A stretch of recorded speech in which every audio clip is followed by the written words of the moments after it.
Maulana Azad national Urdu university میں 74واں جشن یوم آزادی روایتی جوش و خروش کے ساتھ منایا گیا۔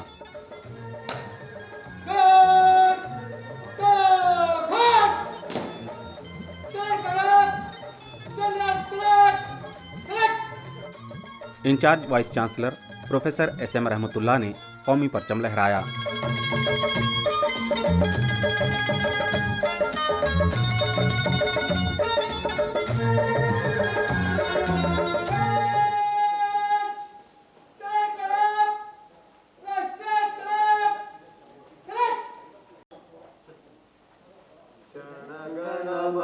अधिनायक जय है भारत भाग्य विधाता, पंजाब सिंध गुजरात मराठा द्राविड उत्कल बंगा, विंध्य हिमाचल यमुना गंगा उच्चल जलधि तरंगा, तव शुभ नामे जागे तव शुभ आशीष मागे, गाहे तव जय गाथा, जन गण मंगलदायक जय है भारत भाग्य विधाता, जय है जय है जय है जय जय जय जय है।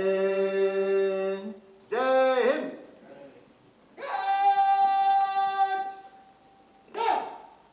اس موقع پر vice chancellor in-charge professor S M Rahmatullah نے یوم آزادی کی مبارکباد دیتے ہوئے اپنے خطاب میں کہا، معزز رفقائے کار، طلباء و طالبات، عزیز ہم وطن ساتھیوں، آپ سب کو اور ہم سب کو یوم آزادی بے حد مبارک ہو۔ معزز حاضرین، تاریخ سے تو ہم سب بخوبی واقف ہیں۔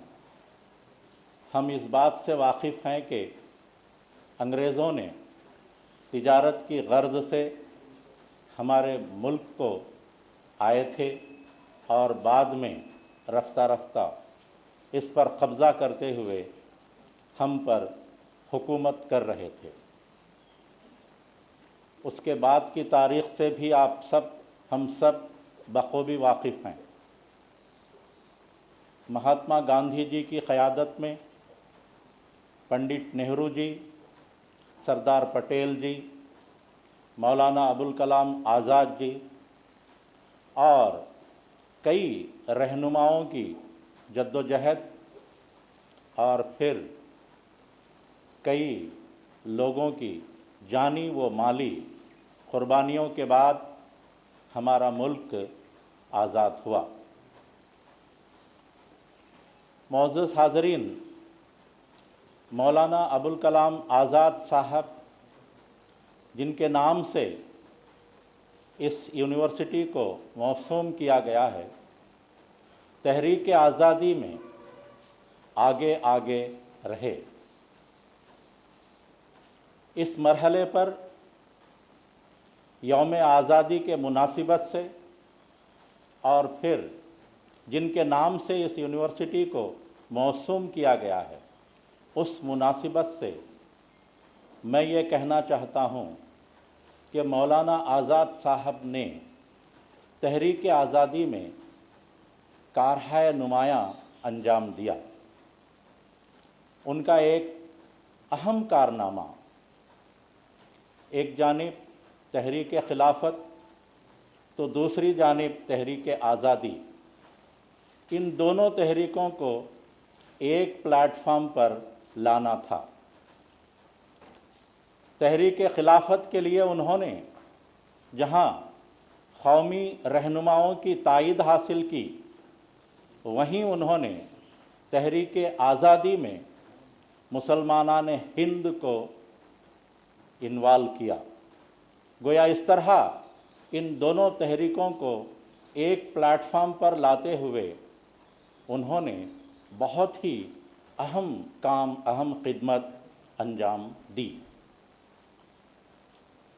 मोअज़्ज़ज़ हाज़रीन, अगर हम गौर करें तो ये पहलू सामने आता है कि तहरीक आज़ादी में भी हमारे रहनुमाओं ने जिन खिदमात को, जिन कारहाय नुमाया को अंजाम दिया है, उसमें भी वैल्यूज़ का दर्स हमको मिलता है। यहाँ फिर मैं मौलाना आज़ाद से मुताल्लिक़ एक दो मिसालें आपकी खिदमत में पेश करना चाहता हूँ। जब मौलाना आज़ाद की शरीक हयात का इंतकाल हुआ था, उस वक्त मौलाना साहब नज़रबंद थे। जेलर की जानिब से उनको इशारा मिला कि अगर वो चाहें और अंग्रेज़ों से दरख्वास्त करें तो उन्हें इजाज़त दी जा सकती है और वो अपने शरीक हयात की आखिरी दीदार कर सकते हैं। मगर मौलाना साहब का तहरीक आज़ादी का जज्बा इतना बागैरत था कि उन्होंने इस मामले में भी अंग्रेज़ों से दरख्वास्त करना गवारा नहीं समझा। वहीं एक और मिसाल जिससे हमारे जो तहरीक आज़ादी के सिपाही थे, उनकी तहरीकों से जो वैल्यूज़ हमको मिलते हैं वो ज़ाहिर होती है। फिर मैं यहाँ मौलाना आज़ाद साहब को ही कोट करना चाहूँगा, क्योंकि ये यूनिवर्सिटी उनके नाम से हुकूमत हिंद की जानिब से मंसूब की गई है। जब मौलाना साहब को अरेस्ट किया गया था, नज़रबंद किया गया था, किसी केस के मामले में उन्होंने तहरीरी बयान दिया जिसको तारीख़ में खौल फ़ैसल के नाम से जाना जाता है। उसमें उन्होंने तहरीर में ये कमिट किया कि वो जद्दोजहद आज़ादी में कई सालों से हिस्सा ले रहे हैं, तहरीर के ज़रिए इस तहरीक को आगे बढ़ा रहे हैं। तो गोया जज के सामने इस तरह उन्होंने बेबाकी के साथ अपना स्टेटमेंट दिया। ये दरअसल वैल्यूज़ हैं जो कि हमको मिलते हैं और जिनकी सख्त ज़रूरत है। एक और चीज़ जिसकी जानिब मैं इशारा करते हुए आगे बढ़ूँ, ना सिर्फ पास्ट प्रेजेंट बल्कि फ्यूचर में भी हमारे मुल्क के लिए जो चीज़ सबसे ज़्यादा अहमियत की हामिल है वो है भाईचारगी, इत्तेहाद। इससे मुताल्लिक़ भी मौलाना आज़ाद को ही मैं फिर एक मरतबा कोट करना चाहूँगा। तहरीक आज़ादी से पहले उन्होंने किसी तकरीर में, किसी मौके पर कहा था कि अगर इस वक्त आसमान से कोई फ़रिश्ता उतर आए और दिल्ली के कुतुब मीनार पर खड़ा होकर इस बात का ऐलान करे कि हिंदुस्तान को स्वराज 24 घंटों के अंदर मिल सकता है, बशर्ते कि हिंदुस्तान हिंदू मुस्लिम इत्तेहाद से दस्तबरदार हो जाए, तो मौलाना ने ये कहा कि मैं ये कहूँगा कि मैं स्वराज से दस्तबरदार हो जाऊँगा। गौर फरमाइए, मौलाना की नज़र में स्वराज से ज़्यादा अहमियत का हामिल हिंदू मुस्लिम इत्तेहाद, हम वतनों का इत्तेहाद। तारीख़ गवाह है, किसी भी मुल्क की तरक्की के लिए अगर अवाम में इत्तेहाद ना रहा तो वो मुल्क कभी तरक्की नहीं कर सकता। ये हमारी खुशकिस्मती है कि इस मुल्क की हमेशा से ये रिवायत रही कि यहाँ रहने बसने वालों में इत्तेहाद रहा, भाईचारगी रही। इसी इत्तेहाद, भाईचारगी और आपस में मिलकर जो कोशिश हमने की, उसका नतीजा है کہ گزشتہ 70 سالوں میں ہمارا ملک تمام معاملات میں بے حد ترقی کر چکا ہے۔ اگر ہم جسٹ خیال کریں کہ اس سے پہلے 70 سال پہلے ہندوستان کی تصویر کس طرح سے تھی اور آج اس کی تصویر کس طرح سے ہے، تو یہ بات خود بخود واضح ہو جائے گی۔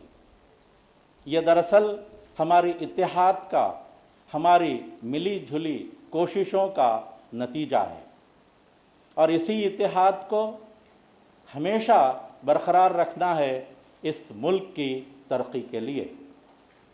گویا میں یہ کہنا چاہتا ہوں کہ ہم سب نے اسی اتحاد کی بدولت نو بھارت کا نرمان کیا ہے۔ معزز حاضرین، آج ملک ہمارا، ہمارے پرائم منسٹر نریندر مودی جی کی قیادت میں مختلف اسکیمز کو لے کر، جیسے بیٹی پڑھاؤ بیٹی بڑھاؤ، Jan Dhan, digital India, make in India, اس طرح کے کئی اسکیمز کو لے کر ترقی کی دشا میں آگے بڑھ رہا ہے۔ اس مرحلے پر خاص طور پر میں نیشنل ایجوکیشن پالیسی 2020 کا ذکر کرنا چاہتا ہوں، کیونکہ یہ ایک انقلابی پالیسی ہے۔ میں سمجھتا ہوں مجھے کہنے کی ضرورت نہیں ہے، آپ سب اچھی طرح جانتے ہیں، واقف ہیں کہ کسی بھی تعلیمی ادارے کی ترقی کے لیے 4 پہلو بہت ہی زیادہ اہمیت کے حامل ہوتے ہیں۔ وہ ہے ایکیڈمک اسٹینڈرڈز، ریکوائرڈ فنڈز اور common regulating mechanism for public and private institutions, اور پھر ایکیڈمک ایکریڈیٹیشن۔ میں یہ بات فخر کے ساتھ کہتا ہوں، میں نے مطالعہ کیا ہے، جائزہ لیا ہے نیشنل ایجوکیشن پالیسی 2020 کا، کہ اس پالیسی میں ان 4 پہلوؤں کو کور کرتے ہوئے کافی گنجائش فراہم کی گئی ہے۔ نتیجے میں آنے والے چند سالوں میں ہمارے ملک کی جو تعلیمی ادارہ جات ہیں وہ کافی ترقی کریں گے، جس کی بدولت ہمارا ملک بھی ترقی کرے گا۔ معزز حاضرین، ہندوستان کی پارلیمنٹ کے ایکٹ کے تحت ہماری اس یونیورسٹی کا ایک اہم مینڈیٹ اردو کی ترقی ہے۔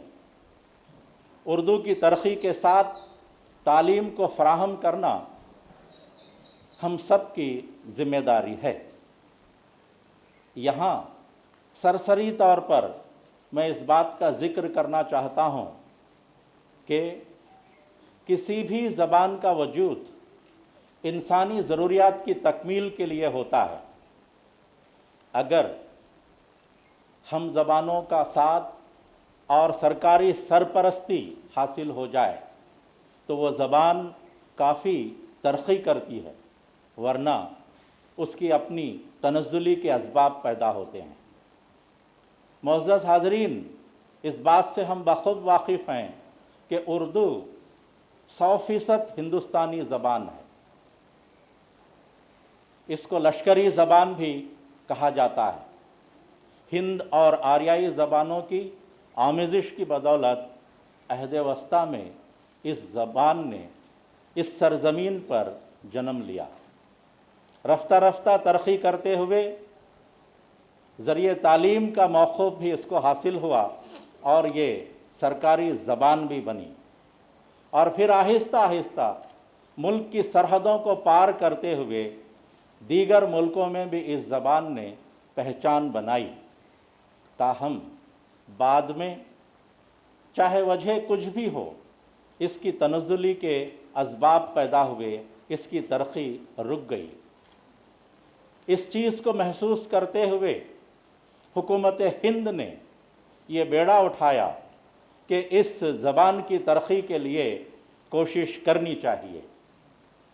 इसीलिए इस यूनिवर्सिटी का क़याम अमल में आया। तो गोया इस यूनिवर्सिटी का मकसद उर्दू की तरक्की है।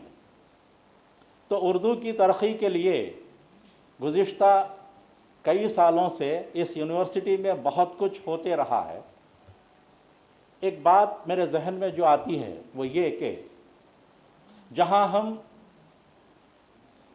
बेसिक क्वालिफ़िकेशन में उर्दू जो पढ़ा लिखा होता है उसको बुनियाद बनाकर एडमिशन्स दिया करते हैं हमारे अपने कोर्सेस में, क्या वहीं हम अपना कोई कोर्स 1 साल या 6 महीने का मुतारिफ़ नहीं कर सकते? अगर वो कोर्स कोई भी शहरी मुकम्मिल करता है, कामयाब होता है, तो क्या उसको हमारे प्रोग्राम्स में एडमिशन्स की अहलियत नहीं दी जा सकती? अगर इस तरह से गुंजाइश हम निकालें तो मैं समझता हूँ कि उर्दू की तरक्की के बहुत ज़्यादा असबाब पैदा होंगे। मोअज़्ज़िज़ हाज़रीन, अभी जो मैंने नेशनल एजुकेशन पॉलिसी 2020 का ज़िक्र किया है, इसके तनाज़ुर में भी हम सबको बहुत कुछ काम करना है। ये पॉलिसी एक इनकलाबी पॉलिसी इस तरह भी है कि इसमें कोर सब्जेक्ट्स के साथ दीगर सब्जेक्ट्स का मुतालिया करने की भी काफ़ी गुंजाइश पैदा की गई है, ताकि digital India, make in India इस तरह के स्कीम्स से इस्तेफ़ादा करते हुए और फिर रोज़गार हासिल करने के ज़राए तमाम हिंदुस्तानियों को हासिल हो। तो इस सिमत में हमको काम करना है, हमको सोचना है। हमारे डिपार्टमेंट से मैं अपील करूँगा कि अपने अपने बोर्ड ऑफ स्टडीज़ को मुनक़िद करें, उनके मीटिंग्स को मुनक़िद करें और फिर इस पॉलिसी के तनाज़ुर में किस तरह से हम अपने कोर्स को, हम अपने निसाब को दोबारा मुतय्यन कर सकते हैं, इस पर गौर फरमाएं और ये जो मेन पॉलिसी बनी है नेशनल एजुकेशन पॉलिसी 2020, उसको कामयाबी के साथ अमली शक्ल देते हुए सरे फहरिस्त मानू को ठहराएं। मुअज़्ज़ज़ हाज़रीन, ये नेशनल एजुकेशन पॉलिसी का एक और इम्पॉर्टेंट पहलू, इस पॉलिसी में तहक़ीक़ पर काफ़ी तवज्जो दी गई है। ये बात कहने की ज़रूरत नहीं है कि मुल्क की तरक्की, समाज की तरक्की रिसर्च पर डिपेंड करती है। अगर रिसर्च अप्लाइड हो, इतलाक़ी हो, तो ज़ाहिर है उससे समाज को, मुल्क को और दुनिया को फ़ायदा पहुँचेगा और दुनिया के जो मसाइल हैं वो हल होंगे। तो इसी चीज़ को जहन में रखते हुए हुकूमत हिंद ने नेशनल एजुकेशन पॉलिसी 2020 को जो फराहम किया है उसमें रिसर्च पर काफ़ी तवज्जो मरकूज़ की गई है। जामियात का, यूनिवर्सिटीज़ का, कॉलेजेस का ये फ़र्ज़ बनता है कि इस पहलू पर भी गौर करें और मौजूदा रिसर्च के जो मामलात हैं उन पर गौर फरमाते हुए उनको मज़ीद किस तरह से बेहतर बनाया जा सकता है, किस तरह से उनको अप्लाइड रिसर्च की शक्ल दी जा सकती है, इस पर गौर करें और उस तरह की रिसर्च करें। तब जाके आने वाले सालों में हमारा मुल्क नंबर 1 मुल्क बनकर भी सामने आ सकता है। तो बहरहाल आखिर में एक बार फिर यौम आज़ादी के इस मौके पर आप सब की खिदमत में मुबारकबाद पेश करते हुए इस उम्मीद के साथ कि हिंदुस्तान की पार्लियामेंट की जानिब से हमको यानी यूनिवर्सिटी को जो मैंडेट मिला है और उसी तरह हिंदुस्तान की हुकूमत की जानिब से नेशनल एजुकेशन पॉलिसी 2020 जो हमको मिली है, इन चीज़ों को जहन में रखते हुए हम अपने लाहे अमल को मुतय्यन करेंगे और उसी दिशा में आगे बढ़ते हुए और फिर हमारे हमवतन तमाम साथियों के साथ चाहे वो किसी भी मज़हब, किसी भी मिल्लत, किसी भी मुकाम, किसी भी ज़बान से ताल्लुक़ रखते हों, कंधे से कंधा मिलाकर आगे बढ़ेंगे और फिर इस मुल्क की तरक्की के लिए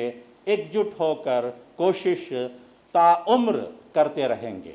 तो इस उम्मीद के साथ एक बार फिर मैं आप सबकी, हम सब की खिदमत में, पूरे हिंदुस्तानियों की खिदमत में, पूरे हम वतनों की खिदमत में यौम आज़ादी की मुबारकबाद पेश करते हुए इस बात की दरख्वास्त करता हूँ कि आप सब मेरे साथ दोहराएं, जय हिंद, जय हिंद, जय हिंद।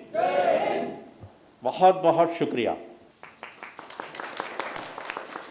कोरोना वायरस की वबा की वजह से तलबा और मुलाजमीन की तादाद महदूद रही। इस मौके पर आला ओहदेदारान और तदरीसी व गैर तदरीसी अमले के अरकान ने शिरकत की।